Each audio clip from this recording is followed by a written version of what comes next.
মারধরের প্রতিবাদ করা এক যুবককে গলার নলি কেটে খুন করলেন আর এক যুবক। বৃহস্পতিবার রাত 12:30 নাগাদ ঘটনাটি ঘটেছে হাওড়া লিলুয়া থানা এলাকার পটুয়াপাড়ায়।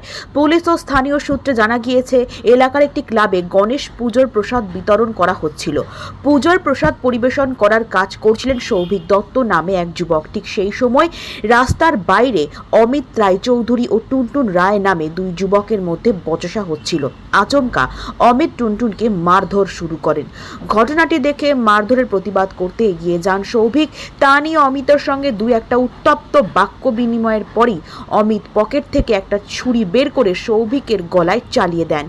ঘটনাস্থলে প্রচুর রক্তক্ষরণ হয়ে রাস্তাতেই লুটিয়ে পড়েন সৌভিক। উপস্থিত ক্লাবের সদস্য এলাকার বাসিন্দারা ছুটে গিয়ে তড়িঘড়ি তাকে হাসপাতালে নিয়ে যাওয়ার চেষ্টা করেন, কিন্তু রাস্তাতেই মৃত্যু হয় সৌভিকের।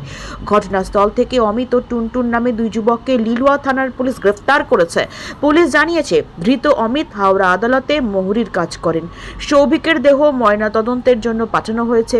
অত্যন্ত ভদ্র পরোপকারী বলেই পরিচিত সৌভিক। তার মৃত্যুতে এলাকায় নেমে এসেছে শোকের ছায়া। দত্ত আচ্ছা, উনি কি কালকে করতেন দাদা? দাদা কাজ করেন। কালকে কি ঘটনা ঘটে? কালকে একটু এখানে গণেশ পুজো উপলক্ষে খাওয়া দাওয়া ছিল, করে এসেছিলো। অমিত রায়চৌধুরী বলে একটা ছেলে মুড়ির কাজ করে। মৌরি কাজ করে, সে এসেছিলো। ওর সাথে একজনের তর্কাতর্কি হতে হতে ও বাঁচাতে গেছিলো বলে ওকে মেরে ফেলেছে, মার্ডার করেছে ছুরি দিয়ে কোথায় মেরেছে? গলা। হসপিটালে নিয়ে গেছিল সঙ্গে? হসপিটালে নিয়ে গেছিলো, অক্সিজেন লাগানোর পর সে মারা গেছে।